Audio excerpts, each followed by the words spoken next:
Beruntung. Siapa orang yang beruntung?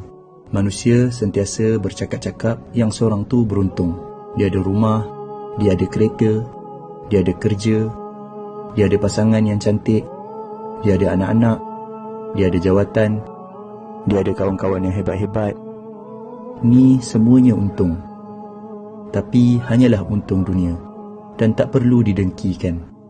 Yang beruntung, yang tahu bahawa baca 2 ayat terakhir surah Al-Baqarah dalam satu malam akan mencukupkannya, lalu dia pun amalkan. Yang beruntung, yang tahu bahawa siapa baca ayat Al-Kursi selepas setiap kali salat, tiada halangan untuk masuk syurga kecuali mati, lalu dia pun amalkan. Yang beruntung, yang tahu bahawa siapa yang baca ayat Al-Kursi masa nak tidur, dia akan ada penjaga daripada Allah sehinggalah dia bangun pagi tanpa didekati oleh syaitan. Yang beruntung, yang tahu bahawa baca surat Al-Ikhlas 3 kali menyamai pahala khatam Al-Quran Al-Karim, lalu dia pun amalkan. Yang beruntung, yang tahu bahawa siapa minta ampun untuk seluruh orang beriman, lelaki dan perempuan, Allah akan menuliskan 1 pahala bagi setiap seorang tadi, lalu dia pun amalkan. Yang beruntung, yang tahu, yang sebut Maha Suci Allah, segala puji bagi Allah, tiada Tuhan selain Allah, dan Allah Maha Besar, lebih baik daripada seluruh yang terkena matahari, lalu dia pun amalkan.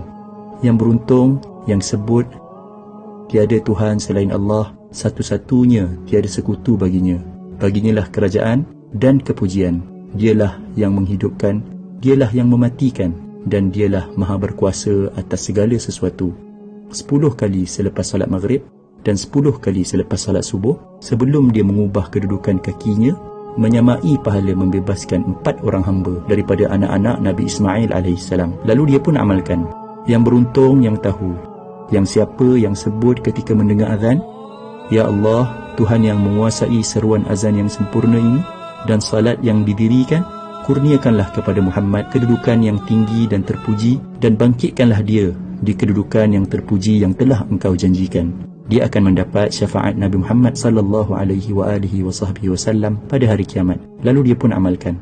Yang beruntung, yang tahu, yang dalam sehari ada 24 jam, tapi dia mampu membaca 1 juzuk Al-Quran yang mengambil masa lebih kurang 20 minit sahaja.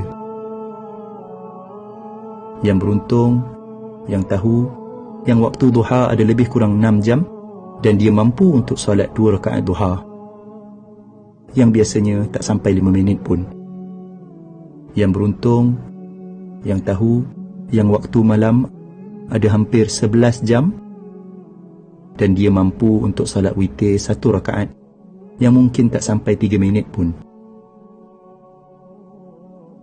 Yang beruntung, yang tahu, yang siapa yang sebut Maha Suci Allah dengan kepujiannya 100 kali, dosanya akan diampunkan walaupun banyak seumpama buih di lautan. Lalu dia pun amalkan. Inilah dia orang yang beruntung.